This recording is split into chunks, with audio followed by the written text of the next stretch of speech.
The second day is over.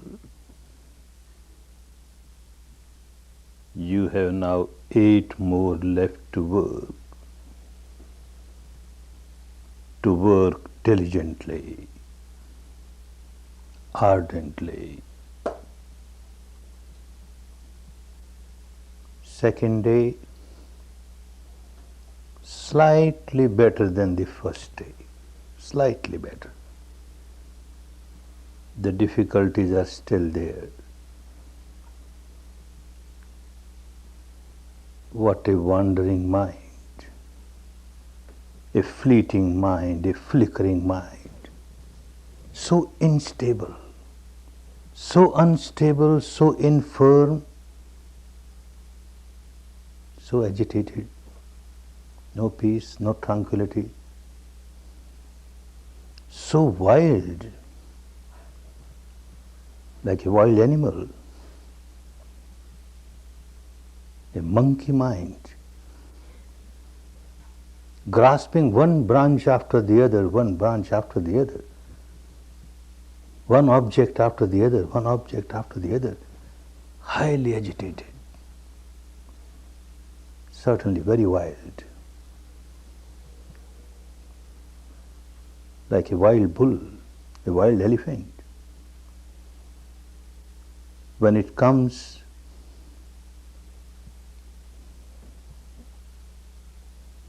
in the midst of a human society, dwellings of human beings, it proves so dangerous. It creates havoc, so harmful.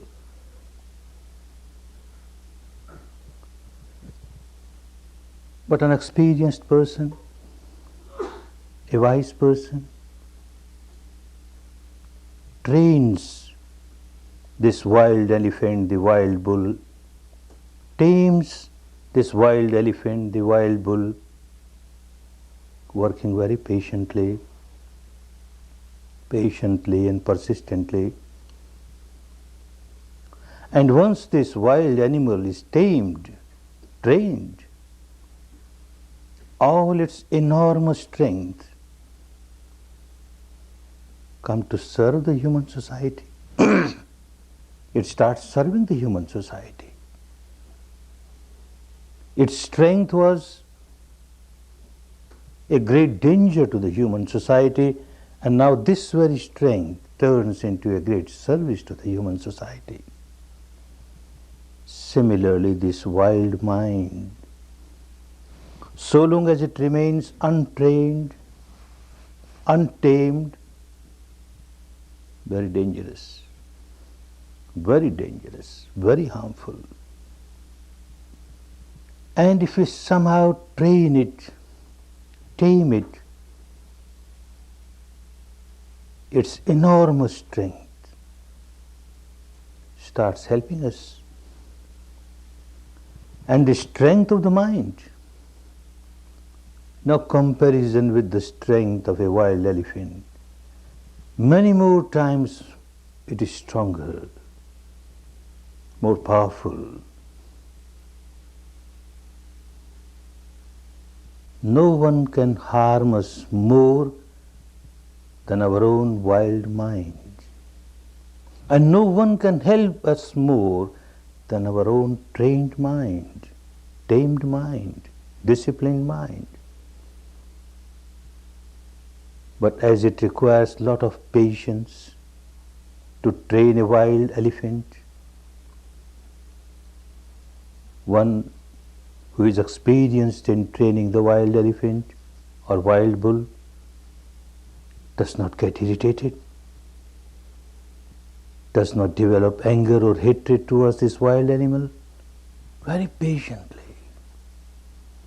One works very patiently but persistently.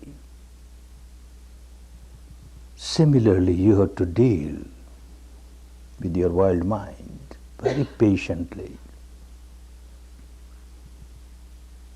You want to get it trained in 1 day or 2 days? Oh no. No. And you become irritated because it is not getting trained. Look, I have given 2 days of my life and yet it's not getting trained. You become agitated, irritated, it becomes more wild. It becomes more dangerous. Patience. You have to work very patiently. Patiently, but persistently, continuously. Ultimately, you will win. The mind is bound to get disciplined.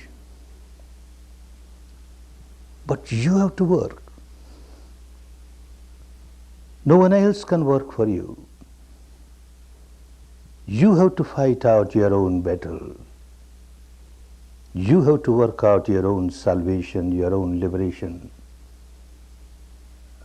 None else can do that for you.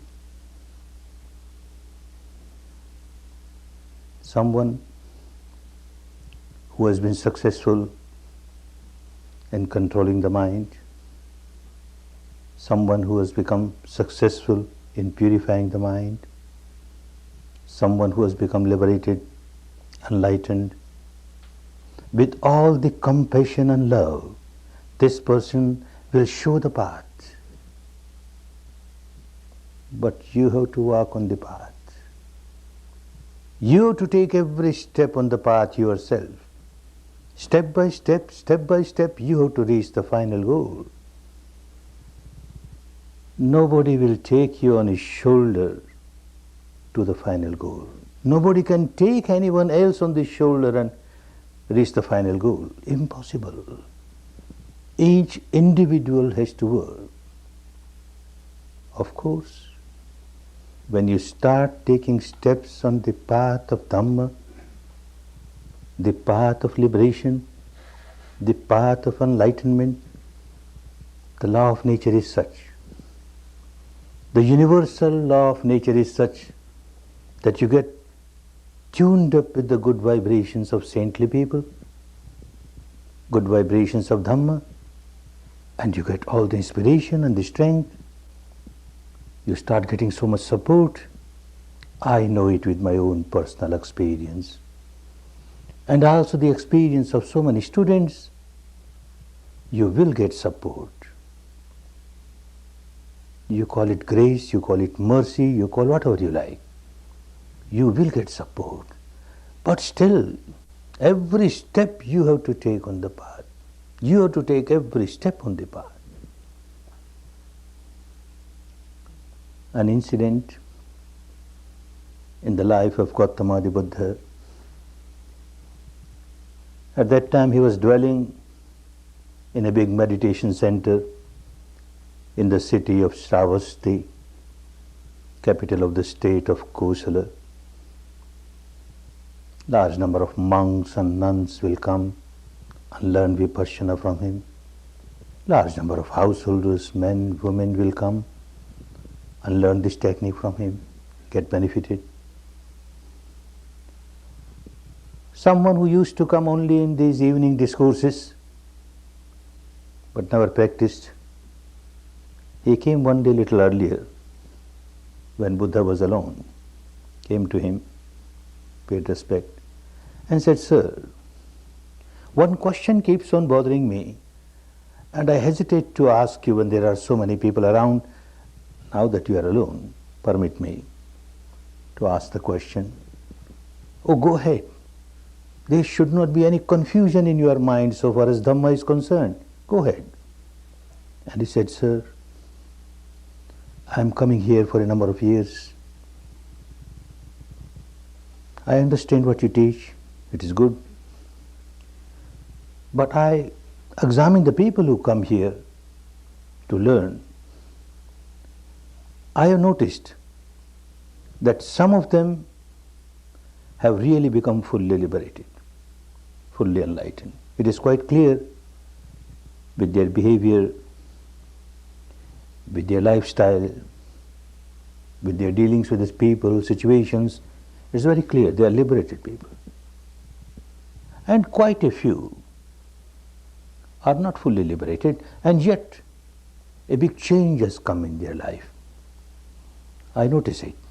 A big change for the better has come. But then, sir, there are people like me who change We are as we were.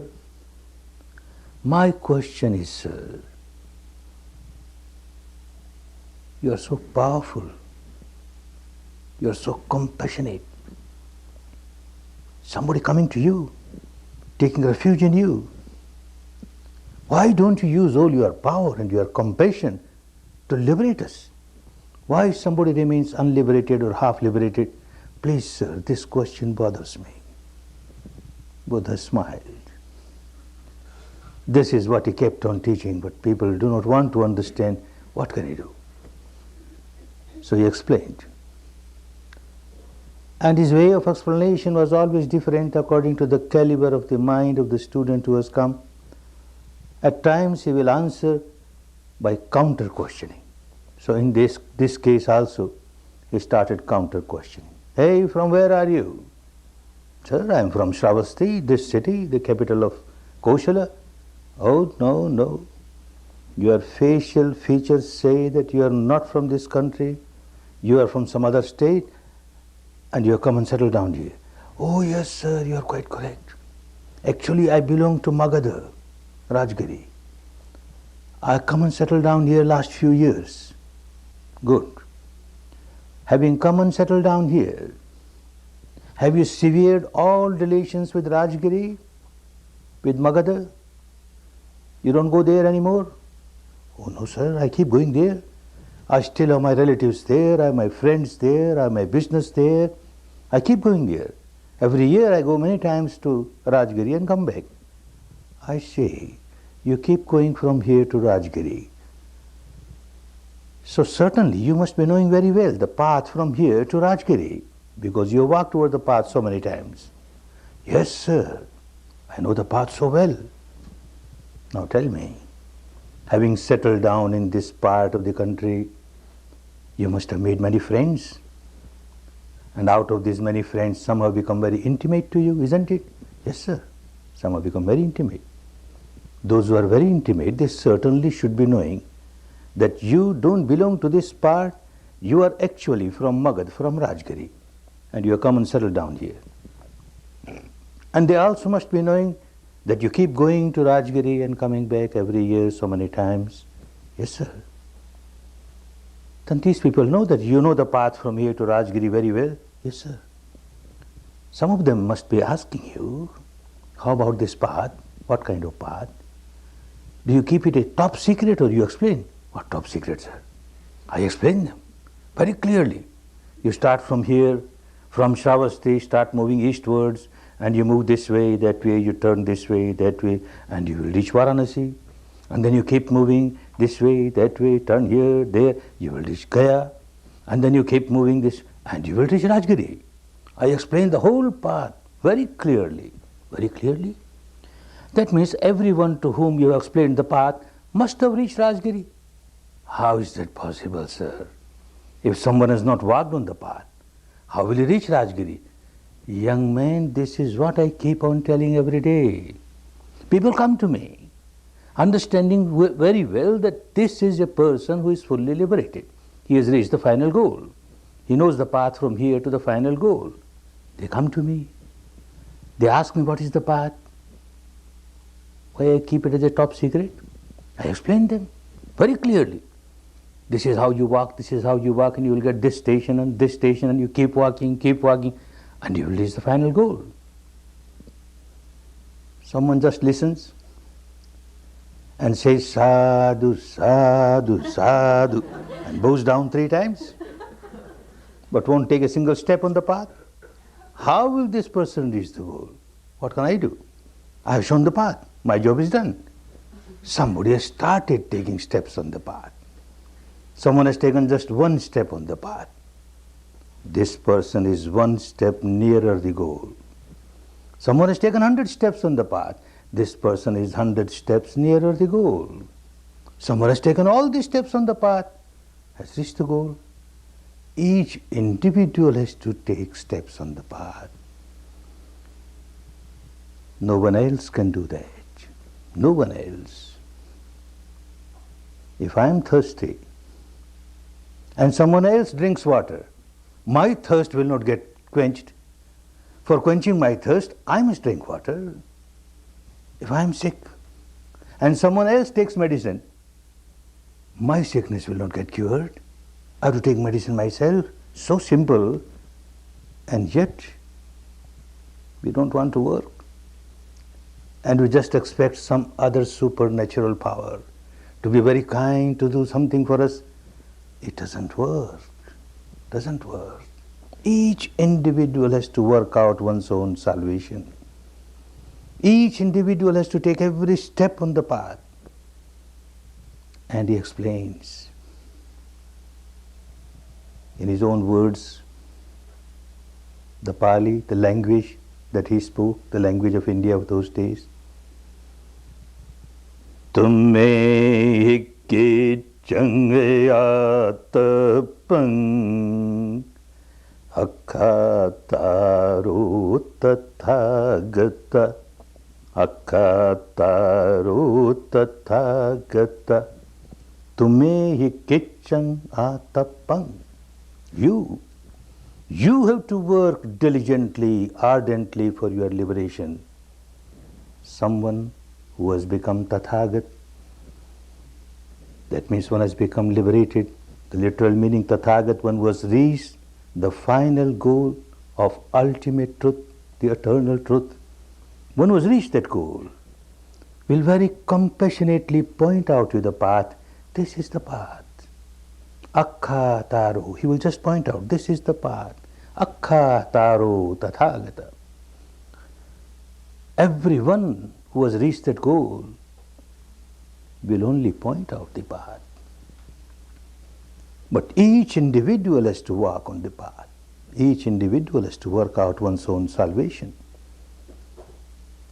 If this is accepted, and earlier one accepts it, the better. One accepts that I have to walk on the path, every step I have to take to reach the final goal. Then the question comes, what is the path and how to walk over it? And he explained. He kept on explaining. This is what he did the whole life. Kept on explaining the path, the Dhamma. Dhamma means law. Dhamma means truth. Dhamma means nature. The law of nature, universal law of nature, which governs the entire universe, animate, inanimate, is never sectarian, universal.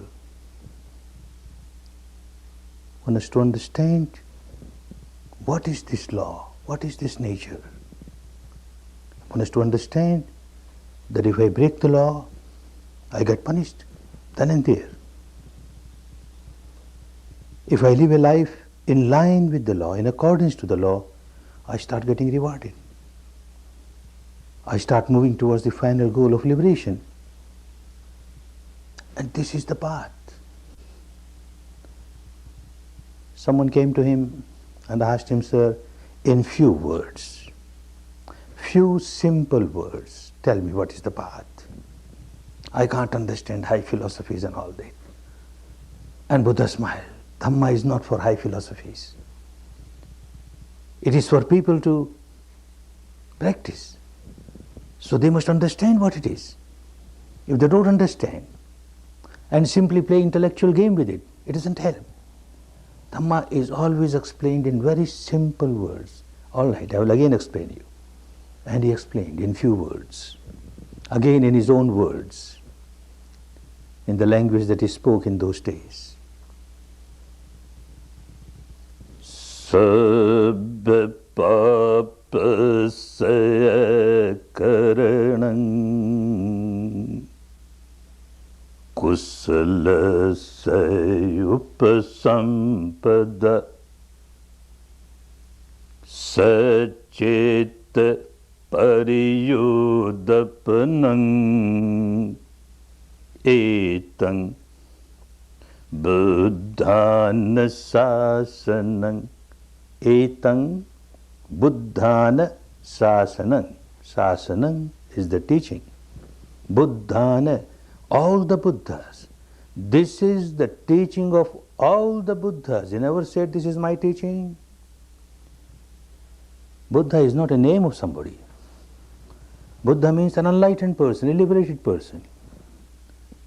His name was Gautama. And to become Buddha is not monopoly of only one person, not just only Gautama can become Buddha. Anyone can become Buddha. Of course, it is not that easy. You come for 10 days and become Buddha. No. Very hard work. Very hard work. Yet, doing hard work, there is every possibility of everyone becoming a fully enlightened person, becoming Buddha. And when someone becomes a Buddha, he will teach this and nothing else. This will be the teaching of every enlightened person. What is it? Sab papas akaranang. Akaranang, abstain. Sab, all. Papas, all sinful activities. Abstain from all sinful activities, unwholesome activities. And kusalasya upasampada. Perform wholesome actions, pious actions. Enter the field of piety, upasampada. Get ordained in piety, upasampada. And say chitte pariyudapanam. Keep on purifying your mind. Keep on purifying your mind. That's all. Abstain from unwholesome sinful actions. Perform wholesome pious actions. And keep on purifying your mind. The entire Dhamma in totality is contained in it. Nothing is missing. You won't have to add anything to this. That is why it is called paripunnam, complete. It is complete. And you won't have to take out anything from it. There is not even a dot which is wrong, which has to be taken out. That is why called parisuddham, so pure. Ultra pure. Nothing to take out from it, nothing to add to it. This is Dhamma. Abstain from sinful action, perform pious action, purify the mind. Every religion worth the name will say the same thing. But then, when an enlightened person teaches Dhamma, he teaches a universal Dhamma. He will never teach sectarian. Universal Dhamma, eternal Dhamma. The law of nature is eternal. It was there so in the past, it is so present, it will be so in the future. And it is applicable to one and all. That is Dhamma. But out of madness, out of ignorance, people forget the essence of Dhamma and they make a sect out of it. And this sect or this sect or this sect. Then these very words will start carrying different meanings. Everyone will recite the same thing. Abstain from sinful action. No religion will say you keep on performing sinful actions. Everyone will say the same thing. Perform wholesome action, pious action. Every religion, every tradition will say that. Purify your mind. Every religion, every tradition, everyone will say that. But yet, a big difference in the explanations. What is sin? And what is piety? When Dhamma turns into a sect, then that particular sect, the so-called religious people of that particular sect, the so-called pious people of this particular sect, they may be wearing this kind of robe or that kind of robe, maybe having this rosary or that rosary, maybe having this mark over the forehead or that mark over the forehead, this external appearance or that external appearance. Now people belonging to this particular sect will say those who have this kind of external appearance are pious people, others are not. Definition is given, a wrong definition is given. Another definition. Every sect, people belonging to that particular sect will perform this kind of rite or that kind of ritual, this religious ceremony or that religious ceremony. Every sect will have different rites, different rituals, different ceremonies. And those belonging to a particular sect will say, those who are performing these rites, these rituals, these ceremonies, oh, they are pious people. And those who do not, they are not pious, they are sinful. Another mad definition is given for sin and piety. One more definition is given, which is still more confusing. Every sect has some belief, some dogma, some philosophy. We believe in this philosophy, this dogma. Those who believe in this dogma, in this philosophy, are very pious people. Those who do not believe, they are not pious people. Such kind of definitions of sin and piety harm Dhamma. Dhamma is no more Dhamma. In Dhamma, the definition is universal, not sectarian. External appearances will differ from sect to sect, from person to person. Rites, rituals, ceremonies will differ from person to person, from sect to sect.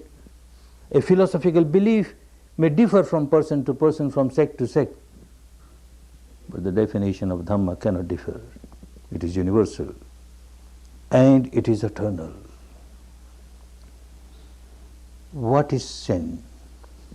What is unwholesome action? Any action, physical or vocal, any action that you perform and it harms and hurts other beings, it disturbs the peace and harmony of other beings, is a sinful action, is an unwholesome action. And what is a pious action? What is a wholesome action? Every action, physical or vocal, which supports, helps other beings in living a peaceful, harmonious atmosphere, which does not disturb their peace, their harmony, which does not harm them, does not hurt them, is a pious action, wholesome action. This definition is universal.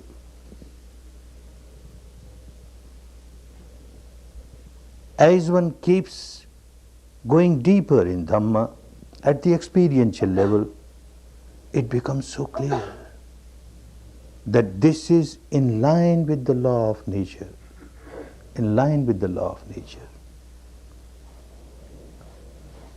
The first, abstain from all sinful action, is called Sila, living the life of morality.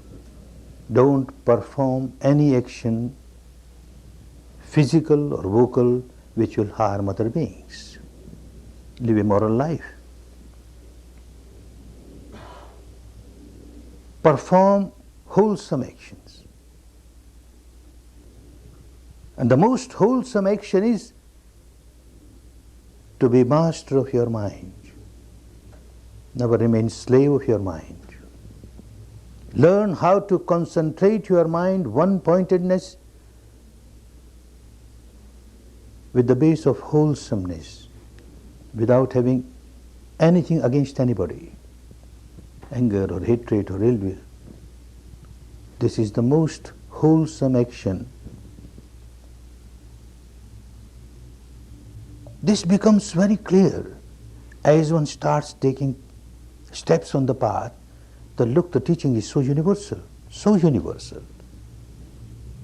The first is called Sila, the second is called Samadhi, and the third, purification of the mind, is called Panya, that means wisdom, insight, direct experience of the truth insight, and developing the wisdom of the law, the universal law, and changing the habit pattern of the mind at the deepest level. Now the first Sila, morality. Initially one starts understanding it merely at the intellectual level. Yes, I should not perform any action at the physical level or vocal level which will harm other beings. For example, if someone comes and hits me, kills me, I certainly don't like it. I don't like it. So if I hit others or kill others, this person will not like.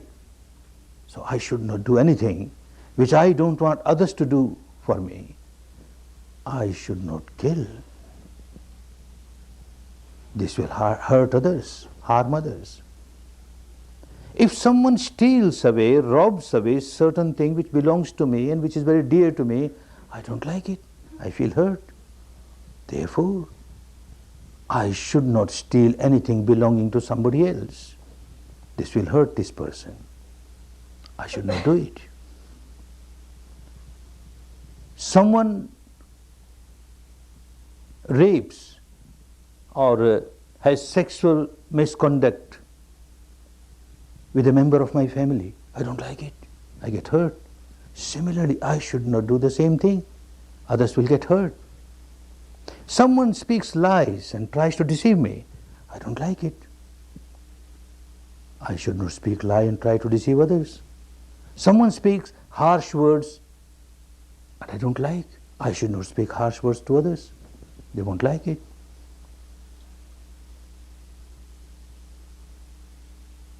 And then, although I understand and everyone understands that one should not do this, should not do that, but when one gets intoxicated by any drug or by liquor, one is helpless. One is slave of that particular intoxication and will perform all those actions which one does not want to perform, and yet one performs. I should not take any kind of intoxicants.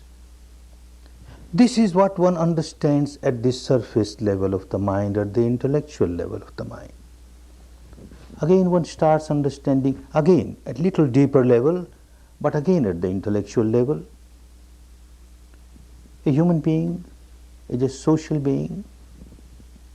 He has to live in the society, live with the members of the family and others. If he keeps on performing such actions which disturb the entire atmosphere around, creates disharmony everywhere, disturbs the peace everywhere, how can this person enjoy peace and harmony? If I ignite fire all around there is fire, burning fire, how can I expect the cool, the tranquility within myself? Not possible. So I must help the atmosphere to be more peaceful, more tranquil, and then only I can experience peace and tranquility living in that atmosphere. Yes, becomes clearer. But the Dhamma becomes really clear when one starts practicing it. And an enlightened person takes one to that depth where one starts experiencing the law of nature. It will become so clear at the experiential level that whenever I perform any action, physical or vocal, which has harmed other people, I cannot perform that unless I have generated tremendous amount of negativity in my mind. I can't kill somebody unless I generate anger, hatred, ill will, animosity. I cannot steal anything unless I have generated a lot of greed. I cannot commit sexual misconduct unless I have generated passion. And like this, maybe ego, maybe jealousy, some impurity or the other I must develop in my mind, and then only I perform a vocal or physical action which will harm others. By experience, one who is walking on the path of Dhamma will start understanding it by experience, and will also start understanding that whenever I generate any negativity in the mind, anger, hatred, ill will, animosity, passion, fear, ego, jealousy, greed, any impurity in my mind, nature does not want it. It goes against the law of nature. and nature starts punishing me. I get the punishment here and now. After death, a punishment will come. Leave that aside. We don't say that, don't believe it, but leave it aside. You will get punishment here and now. Every individual who started walking on the path will start realizing nature has started punishing me. Because when I generate anger, I become so agitated, so unhappy, so miserable. It is impossible that I generate anger and feel very peaceful, feel full of tranquility. Impossible. I am bound to become agitated. Similarly, any defilement, I am bound to become agitated. Law of nature is such. Nature has started punishing me. And if I refrain from, abstain from these kinds of activities and don't generate these defilements in the mind, nature starts rewarding me. I feel so peaceful. It becomes so clear. This is the law of nature. Don't harm others. Don't hurt others. Don't perform any action at the physical or vocal level which will disturb others. Because you do not know, you started harming yourself. You are the first victim of your action. You want to kill somebody, you generate anger. When you generate anger, you are being punished then and there. You are the first victim of your own anger, your own defilement. This becomes clearer and clearer to somebody who walks on the path of Dhamma. Then at a deeper level, because when I started experiencing the truth inside, the behavior pattern, the way of life starts changing automatically. Because one is not experiencing the truth inside, all the time one gives importance to things outside, outside, outside. One does not know how nature has started punishing me. One does not know how the nature has started rewarding me. One does not know at all. Now with this practice, which we will learn for these 10 days, it will become clearer and clearer. And once it becomes clearer at the experiential level, not merely at the intellectual level, not merely at the devotional level because Buddha said so, or our founder of our religion said so, or the scripture says so, that doesn't work. At the experiential level, the direct experience, then it is something like you put your hand on the fire and your hand burns. Now you know, putting the hand on the fire, touching the fire, hurts me. Next time you are very careful not to put your hand on the fire. You don't like your hand to get burned, so you will keep away from this. You will start experiencing it deep within yourself that whenever you hurt others, before hurting anybody, you started hurting yourself. You started burning inside. The hellfire within you starts burning you here and now. And when you live a wholesome action, a good action, which helps others, the kingdom of heaven within, you start enjoying the peace, the tranquility of the kingdom of heaven within. The hell is within, the heaven is within. And this one starts experiencing, and this helps one to practice Dhamma properly. Abstain from all evil actions. Perform wholesome actions.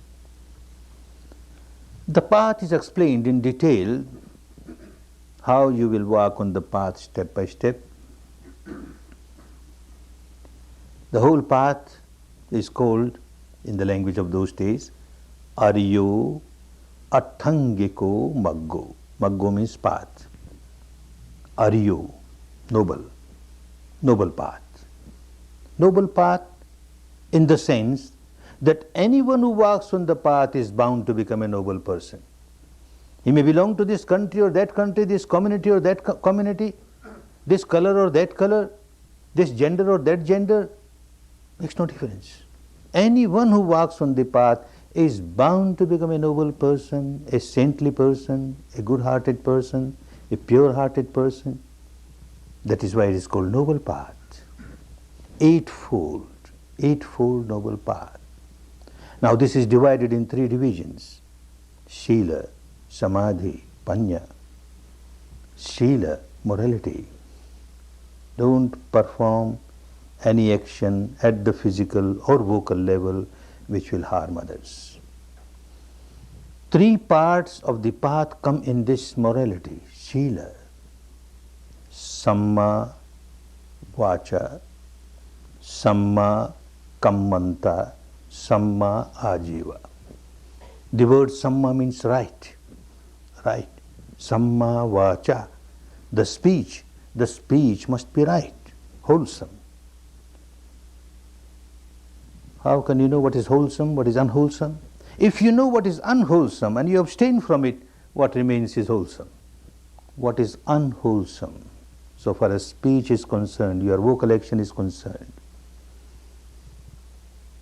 you abstain from speaking lies. This is unwholesome if you speak lies. You abstain from speaking harsh words which hurt others, does not help them in any way. Because if you do that, it is unwholesome. You abstain from speaking words of backbiting. Two persons are friends, and you hear something from here and then say something else to the other person, and then you hear something, you break their friendship, make them enemies. You have performed unwholesome action. Or you just talk slanderous words, unwholesome action. Useless words, wasting your time, wasting the time of others, unwholesome vocal action. Abstain from all these, and what remains is the wholesome action, Samma Vacha, wholesome vocal action. Samma Kammanta, wholesome physical action. Same yardstick. Any action which hurts and harms other beings is unwholesome. You abstain from that, and what remains is wholesome. Don't kill, don't steal, don't perform sexual misconduct, don't take any kind of intoxicants. If you abstain from that, then all your physical actions are wholesome, automatically wholesome. What remains is wholesome. Samma Ajiva, right livelihood. Unless one is a monk or a nun or a recluse or a hermit, in that case one goes out with a begging bowl and doesn't keep anything with him or her. But a householder is not supposed to go out with a begging bowl. Has to work to earn a livelihood, and work hard and work honestly without harming others. Now the same yardstick, without harming others. Your profession, your dealings must be such that yes, you get your remuneration from that, but it does not harm others. If you get lot of profits in your business and that business is harming others, it is not Samma Ajiva, not Samma Ajiva. If your means of livelihood is such which encourages other people to break Shila and live an immoral life and disturb the peace and harmony of others, it is not a Samma Ajiva, not a right livelihood. For example, someone starts doing business of arms, ammunitions, guns, bullets, bombs, atom bombs, hydrogen bombs, one gets a lot of money, good profit. But anyone who buys will use it for killing others. Not a good livelihood, not a right livelihood.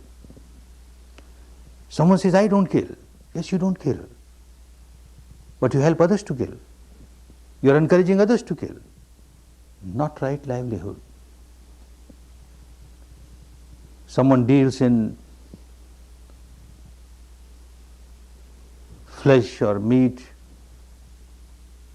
fish, and says, I don't kill. Somebody else is killed. You are encouraging someone else to kill. Not right livelihood. One deals in animals, grazes animal, and then gave it to the butcher. He kills. I don't kill. No, you are encouraging it. Not right livelihood. One deals in poison. Anyone who makes use of it to kill others. Not right livelihood. Like this, anything. The commodity in which you are dealing, if it encourages others to break their Shila, then your livelihood is not livelihood. Even certain livelihoods which look quite wholesome, but the motivation is wrong. If the motivation is wrong, it becomes unwholesome. One incident in my life years back, when I was not in contact with pure Dhamma, I never knew how to observe things inside. And yet I used to feel myself a very Dhammic person, a very religious person, performing this rite, that ritual, this, giving this donation, that donation. I never knew pure Dhamma. It so happened, a member of the family became very ill, and it so happened that the family doctor was out of the station. I had to call some other doctor. Another doctor was very famous doctor, but very busy doctor. Whether he will agree to give a visit at home or not, let me go personally and persuade him. I went to him. Usually there's a big crowd of patients. Now I find nobody, he was just alone. Of course I was happy that if he's alone, he will come. But out of curiosity I asked him, how is it, doctor? Every day there is a long queue of patients in your dispensary. Today nobody is there. With a very long and sad face he says, Goenka, this season, this part of the year, always there is some epidemic or the other. I don't know what happened this year. There is no epidemic. I felt so bad. What a noble profession, a doctor's profession, a physician's profession, to serve others, to come out of illness. And look his motivation. He wants more and more epidemic to start. Not that all doctors are like that. We shouldn't condemn every doctor. But that was the case. And I felt very bad. But at that time I never knew how to observe the reality inside. So long as one does not know how to observe the reality inside, one keeps on finding fault with others. Look, so-and-so is so bad, so-and-so is so bad, so-and-so is so bad. When I started this technique, observing the truth inside, I found out I'm worse than the doctor. I come from a business community, a business family, and we know the business people, mostly, the motivation, they have got their own vocabulary. Suppose there is war or famine, consumer goods are scarce, prices start shooting up. In our language, commercial language, we say, market is improving. Wonderful. Market is improving. We get more price, more profit. Whatever stock we have got will bring more profit. Market is improving. No more famine, no more war. Lot of consumer goods, market has gone down. And with a very sad heart, we will say, oh, market is crushed. So bad. It is so bad. What attitude? What kind of motivation? We don't care whether people suffer or not. We must get our money. Oh, this one will not understand unless one starts observing the truth inside. One remains so much involved in the madness. There is nothing wrong in doing business. One has to earn money reasonably, without harming others. Provided one keeps on understanding that I am playing the role, an important role to serve the community in this particular way. One may be in any profession, but if one keeps on thinking that by this profession I am serving the society and in return I get my remuneration from the society, then serving the society becomes more important. Remuneration will certainly come, nothing wrong. A businessman buys from the manufacturer and distributes to the consumer, nothing wrong in that. Every consumer cannot run to the manufacturer to buy his requirements. There must be a middleman. But this middleman, if he starts thinking that I am here to exploit and get money, then this rat race of money will make this person mad. Far away from Dhamma, far away from Dhamma.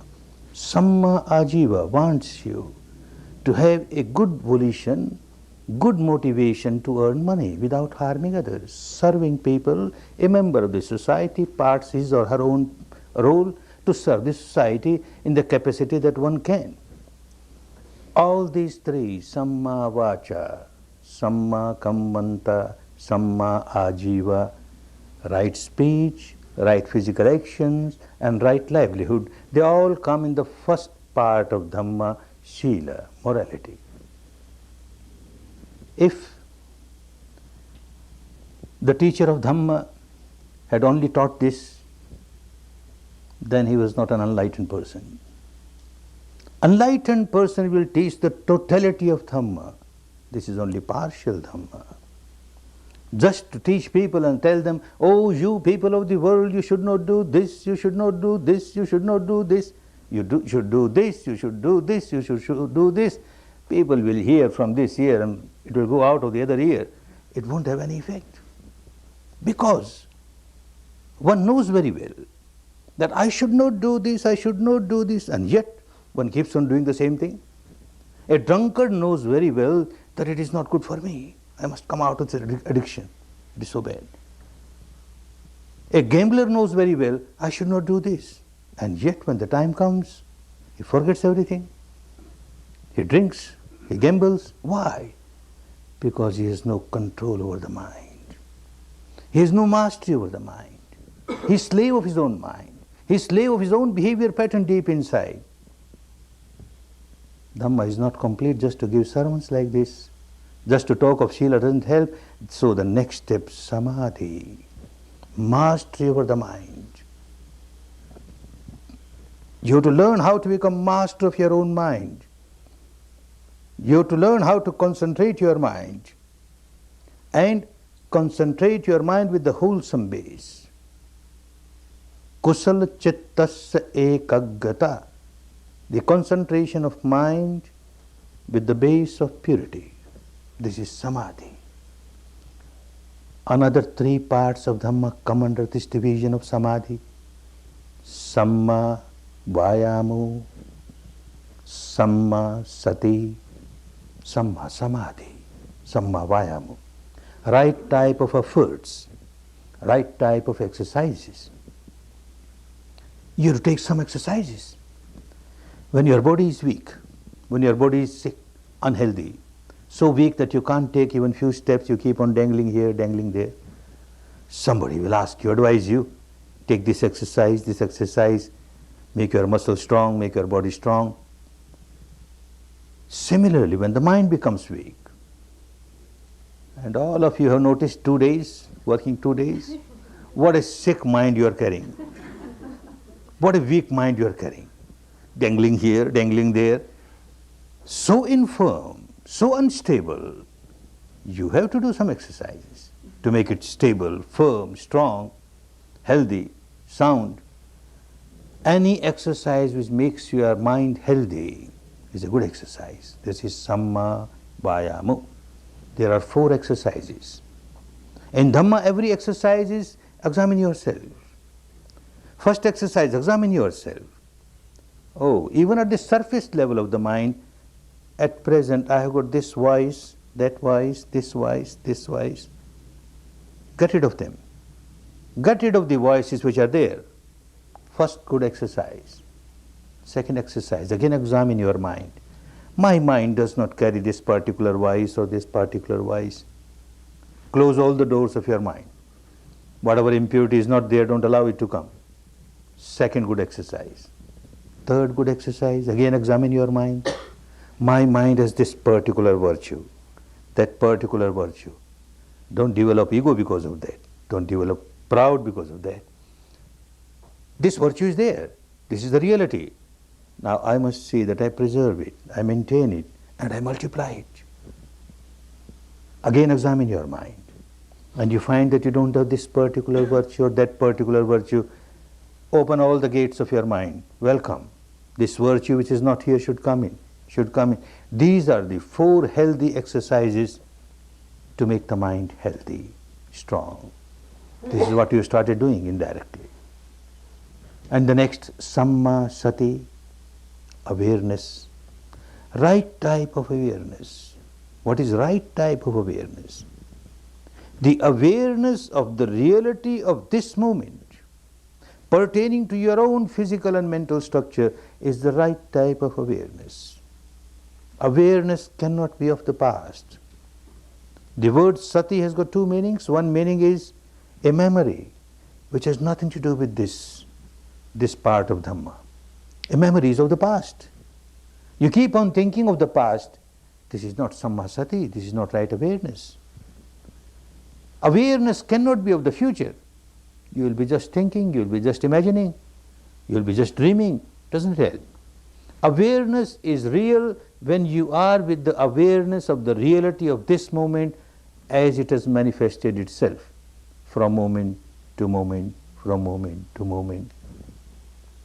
And this reality must be pertaining to your own being. This mind, this matter, the combination of the two. This is what you started doing. You started observing your breath coming in, going out, from moment to moment, as it is.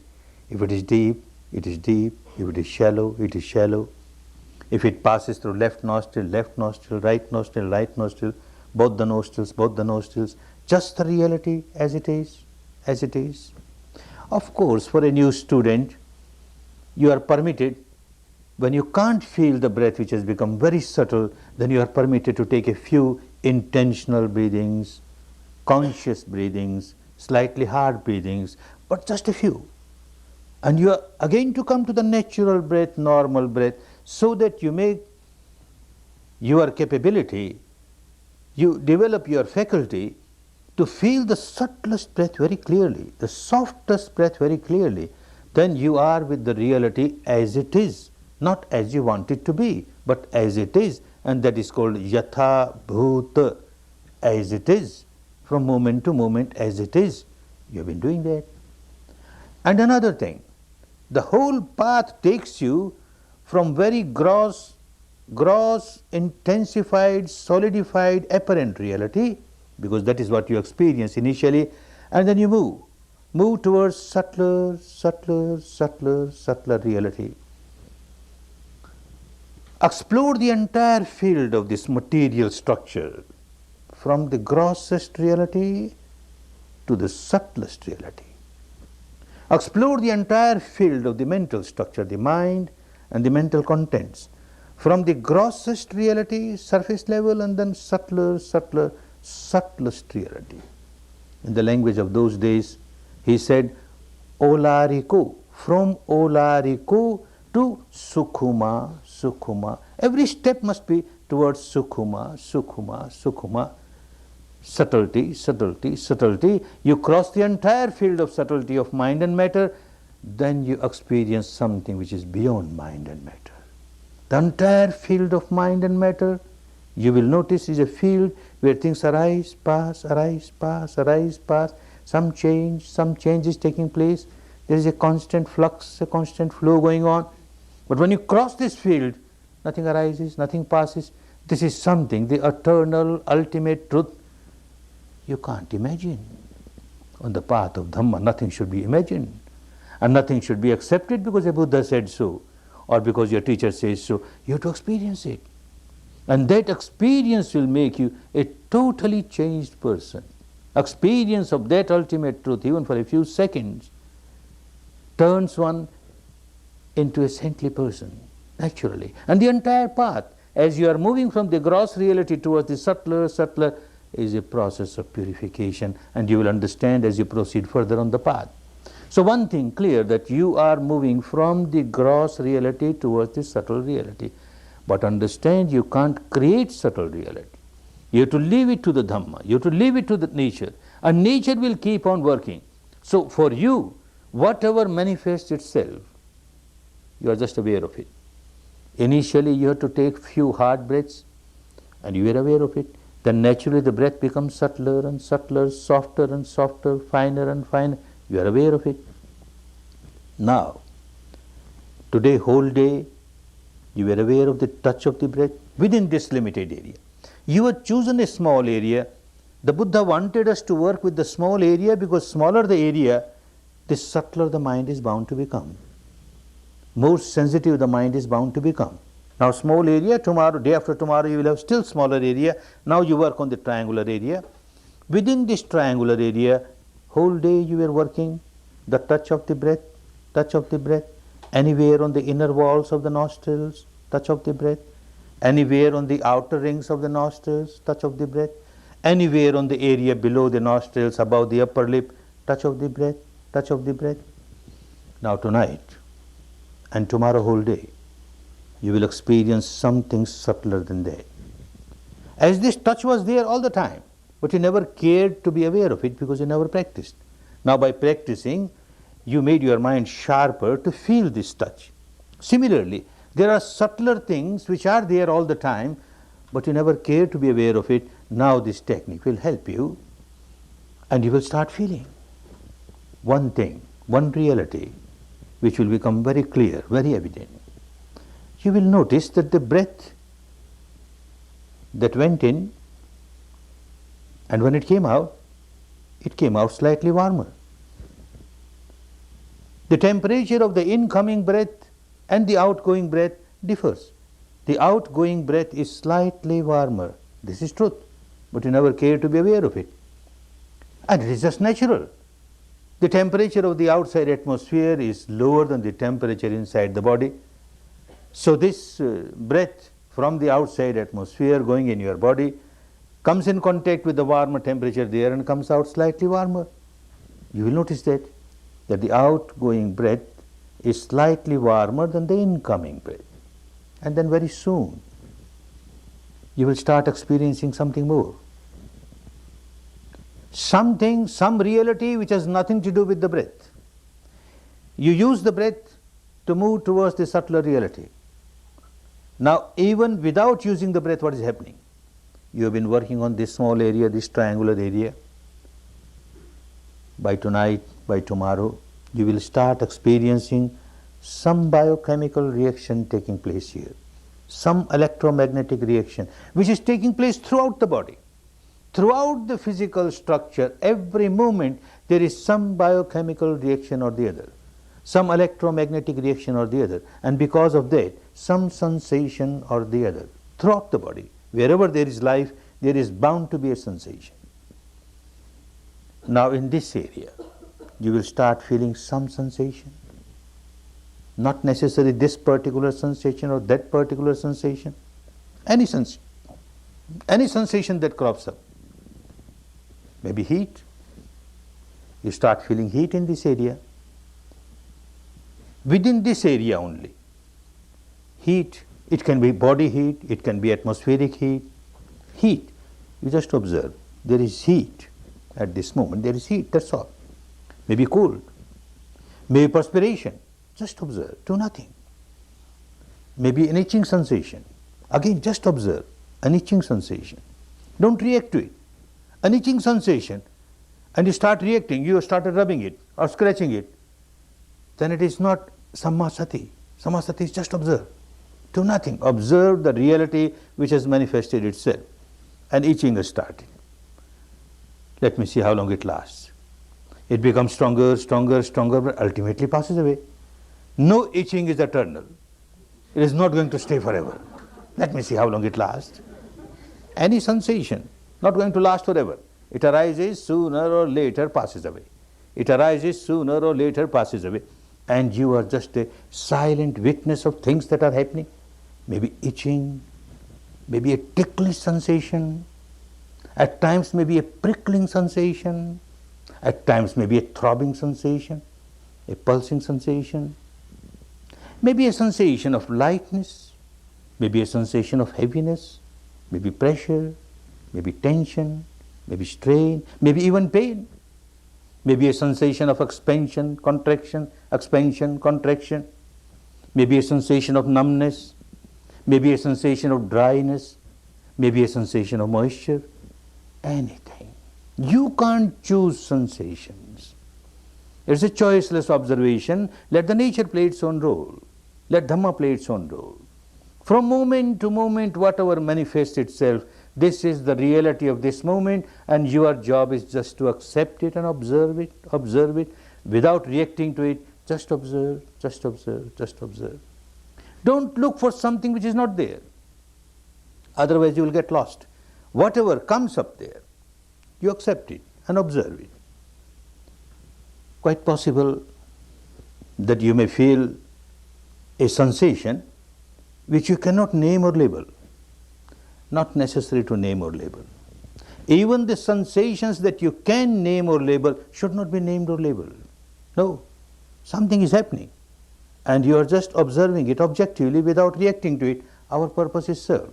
This is what the technique wants us to do. Just accept the reality of this moment as it is without reacting to it. So any sensation, maybe at times you don't feel any sensations. Sensation is there every moment on every little particle of the body. But your mind is very gross, so it can't feel subtle reality. So at times you don't feel anything within this limit. Then fall back to respiration. Your respiration all right. Keep on working with respiration, and suddenly a sensation crops up. Then start giving importance to the sensation that has cropped up and remain with that sensation. The sensation passes away, some other sensation might crop up. That passes away, something else might crop up. Nothing crops up, again respiration. Either respiration or sensation, but give more importance to sensation. Quite possible at times you may feel more than one sensation in this area. 2, 3 sensations at the same time. Don't get confused because of that. Choose one, and choose which is subtlest. One which is very strong, you can feel it so easily. Leave that. One which is very feeble, give importance to the feeble one and try to feel that feebler one. Your mind will become more and more sensitive, more and more subtle to feel that. Understand you have to keep your attention within this limited area. This will make your mind sharp and more sensitive. If you allow it to scatter throughout the body, then again it will remain very gross and it will feel only very gross sensations, and you can't go to the depth as Buddha wanted you to go to the depth. So while you are here, something might start on other parts of the body. You can't stop it. Never try to stop it, but ignore it. Don't give it any importance. Something is happening somewhere. My job is to explore the reality of this area, this triangular area. If anything happening on the inner walls of the nostrils, any sensation crops up, I will observe. Any sensation crops up on the outer walls of the nostrils, yes, I will observe. Any sensation crops up on the outer rings of the nostrils, yes, I will observe. Any sensation crops up on the area below the nostrils, above the upper lip, yes, I will observe it. But anything beyond that, I will ignore. Then you will find your mind is limited to a small area, and working on a small area, it becomes sharper and sharper, sharper and sharper. Work this night and then tomorrow whole day. This is Samma Sati. And the next is Samma Samadhi. Now Samadhi is concentration of the mind. But Samma Samadhi is different, with the base, wholesome base. And what is wholesome base?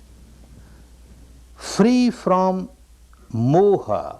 The other day we talked moha, ignorance, no illusion, no delusion, no hallucination, no confusion, and no imagination. The object of your concentration should be real.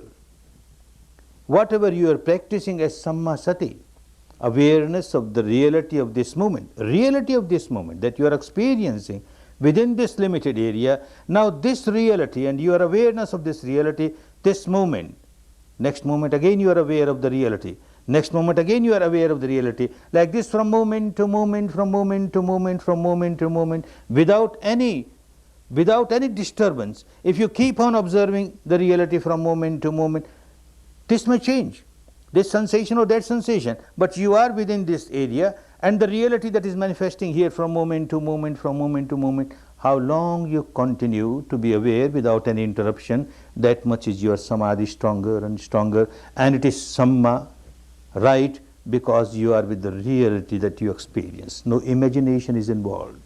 A mind can get concentrated with an imaginary object, a shape or form of this god or that god, this goddess or that goddess, founder of this religion or that religion.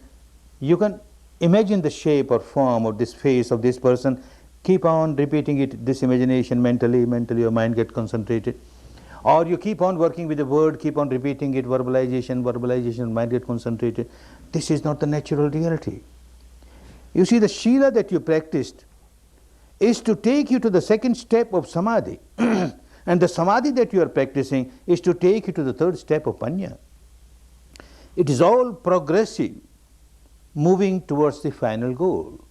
So if you take any other object which is either imaginary or it is your own creation, you impose something which is not there, then it will not take you to the final goal. So object should be whatever comes up within this area, and you are aware. You are just aware. Moment to moment, moment to moment, you are aware, you are aware, you are aware. How long you are aware? Continuously. Keeping the attention within this limited area is Samma Samadhi.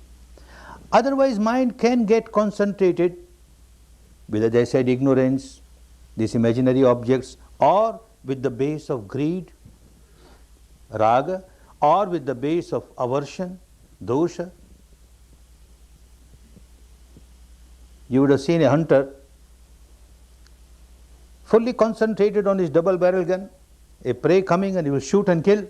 Concentration is there, but this is not Samma Samadhi. A cat standing near the mouse hole, fully concentrated. The mouse comes out and it jumps and devours it. Fully concentrated, not Samma Samadhi. Every unwholesome physical action or vocal action is done with some amount of Samadhi, concentration. Even a pickpocket picks your pocket. Mind is concentrated, very aware what he is doing or she is doing. This is not Samma Samadhi. It must be free from craving, free from aversion. When you were observing your breath, you were free from moha, ignorance. The truth that you are experiencing, there is no confusion about it. The breath is there. The touch of the breath, yes, the touch of the breath is there. And now these sensations, the sensations are there, and you are observing. And you are not observing with craving or with aversion. As with the breath, there was no craving, no aversion. Similarly, with the touch, there was no craving, no aversion. Similarly, now the sensations that you experience here, no craving, no aversion. Things are just happening, and you are observing objectively. Objectively, this makes the samadhi Samma Samadhi. And this helps you to move in the next field, the third field of panya. That is wisdom, that is insight, which will purify the mind not merely at the surface level. Shila takes you to samadhi where you develop mastery over the mind. But this mastery over the mind is at the surface level, slightly deeper, and panya takes you to the depth of the mind. And at the deepest level, the third part of Dhamma is to purify the mind at the deepest level, the so-called unconscious level, the source of your misery, from where all these impurities arise, originate, and they multiply. The stock of your past impurities that you accumulated, all of them have to come up on the surface and pass. Come up on the surface and pass. That will be panya. We won't discuss about it today, we'll discuss tomorrow, because day after tomorrow you are entering the field of panya. Theory and practice should go together. So tomorrow we discuss about panya so that you practice day after tomorrow. Now you are in the field of shila. You are observing all the precepts that you have taken very meticulously, very scrupulously, and you are practicing your samadhi, awareness of the reality within this limited area from moment to moment, from moment to moment. Make use of the time. Make use of the opportunity with a good base of shila, living in this environment. In a camp, a meditation camp like this, there is no reason, there is no reason that you should break any of the sila. And you got all the tranquility, the calmness, the good atmosphere around you where you can work with your samadhi. Make use of this. The time is very important. The opportunity that you have got is so good for you. The facility that you have got here. And the wonderful Dhamma, the wonderful technique, the known sectarian universal technique. So rational, so scientific. Make use of it. Make use of it for your own good, for your own benefit, for your own liberation. Liberation from all the bondages, the shackles, the chains of ignorance, of craving, of aversion, and to come out of all the misery and enjoy real peace, real harmony, real happiness. May all of you enjoy real peace, real harmony, real happiness, real happiness. Bhavat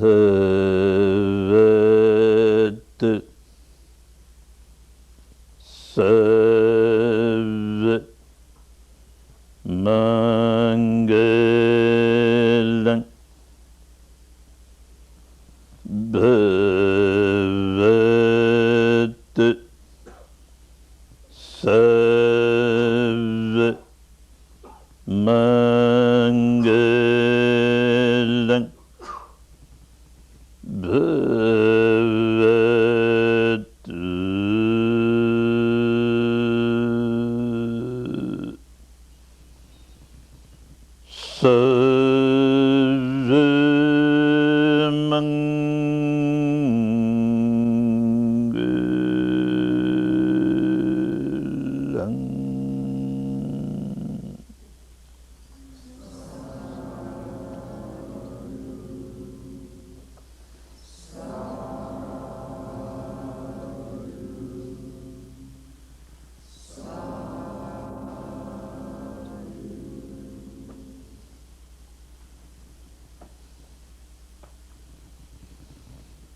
Good. Take rest for about 5 minutes and then start working again. Take rest for about 5 minutes.